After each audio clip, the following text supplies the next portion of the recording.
What's happening, what's happening, what's happening? Of course, you know it's your boy B-Hop Radio Shout In. Stepping in the building, I got an artist that's tearing up the streets as we speak. Nija, what's good with it, sis? What's up, y'all? I'm good. How are you? Nija, first of all, I went down your credit list just to find out that you was the GOAT in this thing. How you gonna be a young-ass GOAT in this thing, Nija? Man, it was destined. It was destined. But Okay. I'm just having fun. That's really what it is. What was it that made you get into the game? Because I read where you were saying that you wanted to come in as a producer, but then you wound up getting into songwriting at the same time, too. Yeah, I mean, I started off producing since like when I was 13, and it was like a hobby of mine.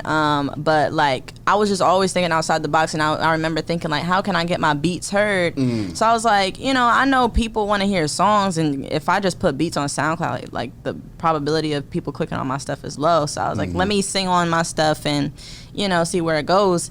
And that's really what happened. Like, it started catching fire, and people were like, "Oh, who's this singing on the beats?" Whatever. I thought it was, you know, it was just gonna make people want my beats, but it ended up having people wanting to hear the songs, and producers want me to sing on their stuff. So it's like, especially when I got into college, time management thing. So I was like, you know what? I got like hella beats from all these producers. Let me write like 5 songs instead of just making one beat. So it was like, you know. Now, you went to the Clive Davis School? Yep, man. Why you? Break that down right there. What is the education in there with it being the Clive Davis School? It seems like it's got to be going to fuck down over there. Yeah, I mean, it's actually a really cool program. Like, the classrooms are in studios. Like, they had the real SL boards and everything. Yeah. You know, Questlove was one of the teachers there. Pharrell ended up being, like, the artist in residence. Bob Power, who was, like, one of the best mixing engineers. He was my... one of my advisors, and it was just like they taught us how the music business goes, and just like the technical, like they taught me how to use the ins and outs of Pro Tools and everything. So it's just like, it definitely is a hands-on experience with the music business and just like music theory and everything. What do you think that did for you for your career moving forward, being able to have that as a base for knowledge? Yeah, I mean, for sure, it definitely, like, learning the fundamentals of the music business, it definitely led me into the right direction, because when I actually started working in the business and like having to take meetings and stuff, it wasn't like I was green to it. Like, I had, like you said, like a base. So that helped me a lot, especially with just like, you know, teaching me how to use every single DAW program. So it's like, even when I'm going in the studio and I'm working with producers, like I have the language and I'm able to communicate and everything with them. Exactly. Okay, what was the first placement and how hard was it for you to get that thing? So my first placement was actually Lecrae Lucked Up, which I was actually featured on. And I'm not gonna hold you, it was easy for me because I wasn't trying. You know, I did a demo, and I filmed myself singing the song and put it on Instagram.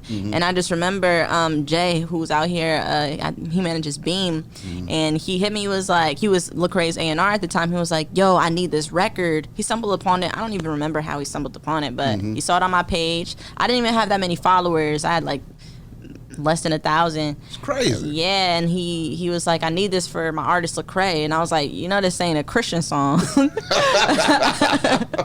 But he was like, "No, listen, it's cool. Just take the verses out. We just want the hook, and Lecrae's gonna rap." And that was my first placement. Like, I was literally in my dorm room just chilling, do what I do, and I just got a DM one day. My God. Now, I mean, working with Cardi B, every song on that album went platinum. Yep. Yeah. You got a few bangers on that thing. Yeah. What was it like locking in with her? And did you feel like y'all was creating history when you went in there and started jamming? So how those records came about, it was like before everything. So I didn't meet her yet. They were like full songs, like full R&B songs before I brought it to her attention. But like the Ring record, I was just doing me, and then I found out that she liked the hook and she wanted Kehlani to sing the hook. So then she went in and did her verses, and like it was history then. I didn't even know it was gonna do that. You know, I was just happy to be a part of it, especially just like, you know, I was a fan of, you know, both of them, and just like her as an influencer, because like being from back home, she was big back home, just like as a person. So I was just happy to be a part of it, and then just I didn't know it was gonna do all that and get Grammy nominated, let alone win. I was just like, I didn't even know. So I'm just glad to be a part of her beginning stages. Okay, I got a twofold question with you right now. What did that do to your ego when you knew that you had the game in the palm of your hand and you was laying the smack down? And then also, how did the industry respond to you when they realized that you was the golden child? Listen. Shit. Man, I was just humble with it. Like it still didn't even occur to me. Like it was just like, oh wow, like people actually like this stuff. The stuff that I'm making. But the industry, it was like they couldn't deny it anymore. Had to come on in. Yeah, it was just like, okay, it's not a fluke, it's not a one-time thing. So then they realized how consistent I was, and they just wanted to make sure that they kept coming. So it worked out better in my favor, because it was like, okay, now I have that validation, and it created longevity within my career. Exactly. Working with Beyonce and Jay-Z, everybody loves them some Beyonce. So I mean, what was that like for you linking up with the Carters in this thing? Yeah, that was a And life-changing moment. That was a life-changing moment. Just one, like working with them and just being around them as people. They're just really, really good, genuine people, and both of them taught me a lot, and especially when it comes to creating, like Beyonce, like she just pushed me as a writer and an artist. Like that was one of the main reasons that, like, one of the biggest just boosts to being an artist, because I remember I was playing the demo, heard about us, and she was like, you have one of the best tones in the world. So I was like, what? And then, like, not even a year later, she ended up featuring me on My Power, which was on the Lion King album. So it was just like, just everything that they've done for me, I'm just always grateful. I make sure I tell them that all the time. For those that don't get the opportunity to be around them and get that kind of knowledge, I mean, what kind of game did they lay on you that you take with you from those moments on? Yeah, I mean, so one, it was just like seeing how much a perfectionist she was and how much she pushed herself, and like she would always have me rewrite stuff. So that was something that I would always take with me, and just internally, just making sure that, if I thought this was my best, still try to take it a step further. And then just like, financial advice that Jay was laying, when I remember when I was around them, they were just like, giving game, and then just also talking about like what they went through, like just back in the day. So all of that. What was that like for you, just absorbing that game from the source, though, too? Because, you got a lot of folks that like to give out information, but when you getting financial advice from Jigga Man him damn self, that's a little something that you got to take serious. So what was going through your mind when you thinking, okay, I'm getting this shit straight from Jay-Z? Yeah, I just remember sitting there. It was like we were at like the ping pong table, and I'm just like, this isn't real right now. This is not real. Like just the whole time, I just felt like I was it was like an out of body experience. Chris Breezy and Drake, No Guidance, though. I mean, another banger. You got Breezy and Drake. Yeah. I mean, what was that like? That was one of my proudest moments, because one, it's like I'm a big fan of both of them, especially growing up, and that was for the culture, and it wasn't just because of like who it was, but it was a great song, and like it made history on the radio. It was like #1 rhythmic song for until he did go crazy. So it's just like every time I went out to the club, every time I was with my friends, every time I look on Instagram, somebody was playing it, and that like meant the world to me, just knowing how much of an impact that song had. Now it's time for Don't Say I Didn't Warn You. That's what it's time for, though. Yep. So coming out for all of those experiences, and it's time for you to lay the smack down on yourself. Did you feel any pressure? And did you feel like, oh man, I should have kept that song for my damn self because I knew this album was coming out? Nah, I didn't have any pressure on me. Well, me for myself. I feel like other people thought there was pressure, but like how I think about it is everything is meant to be. There was never a song that I was like, oh, I should have kept that because I wrote that for someone else. I didn't write that for me. Me going into the studio with myself is like, it's a whole different mentality. Okay. Like even when it comes to creating, like I just expand with more melodies, and I'm able to not hold myself back.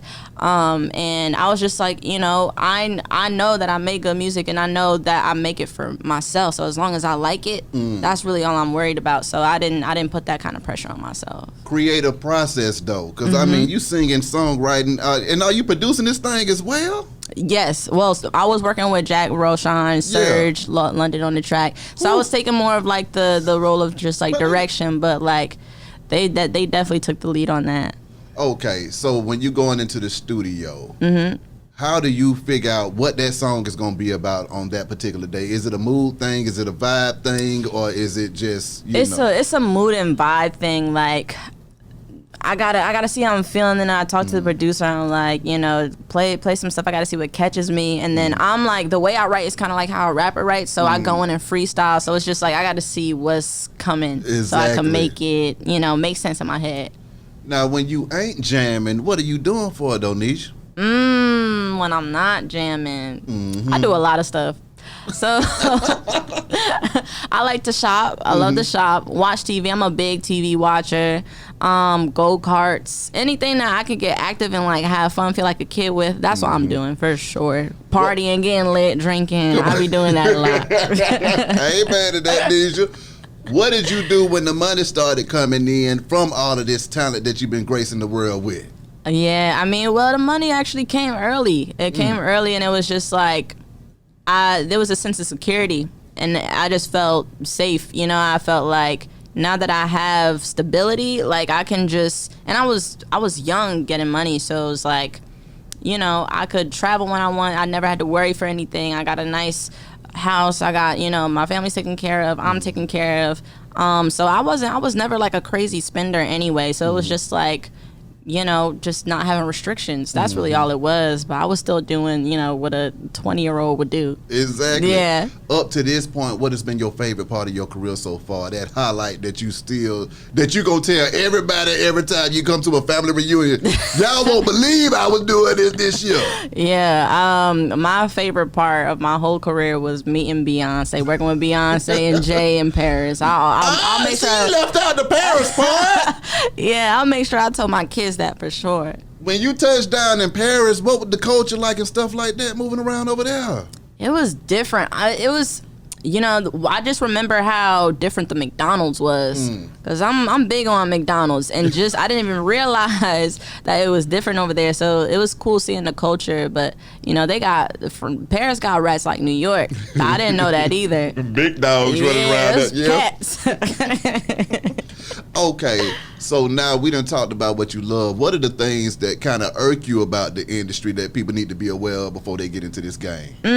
One of the biggest things I hate is gatekeeping. Gatekeeping. People go and do that just so, because they don't want their spot being lost. And it's just like, you got to be secure in yourself, You just snapped with that. When you speak of that gatekeeping and stuff like that, when you saw that, did it irk you? But then also, how the hell did you get around it? That's the thing. I'm securing myself. Yeah. I know I'm going. If I have a goal, I'm gonna get there. Whether I'm not gonna let nobody block my blessing. I'm gonna find 5 ways to get to it. Big old facts. Now, what advice do you got for that next Nija that want to do what you did though? Listen, again, be secure in yourself. Believe in yourself. Don't take no for an answer, and be consistent. Like, just make sure that you believe in yourself, because then the rest will follow. Don't say I didn't warn you. What messages are we giving these folks out here, though? Yes. What are we talking about? So don't say I didn't warn you it's a double entendre, because one, it's like, it's no secret that I'm a songwriter, and, I've had success as a songwriter, but it's like, when you're a songwriter trying to be an artist, it's kind of like a thing of they don't end up making it to, the other side. And it's just me telling the world, telling the industry, everybody, it's like, don't say I didn't warn you, because like, I know that these are some slappers on here. Yeah. I know I have what it takes to, prevail on the other side. So it's a warning to everybody in that regard. But then also, like, I'm talking about my relationship that I was in, and it's just like the toxic ups and downs that I was in with him. It's just like, don't say I didn't warn you about, me leaving, and just like having that confidence, Yeah.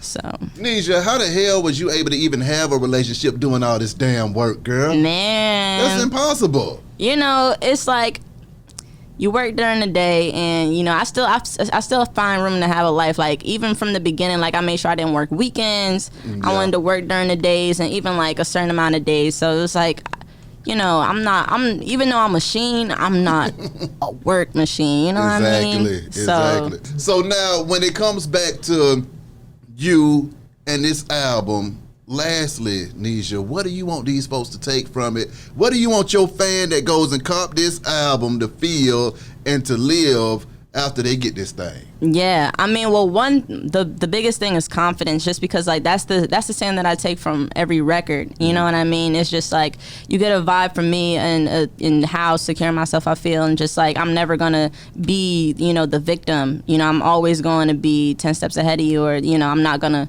just let me take a L. I'm gonna make sure I get the W. So it's like I want all my fans to feel that too as well, and just carry that confidence in whatever they're in.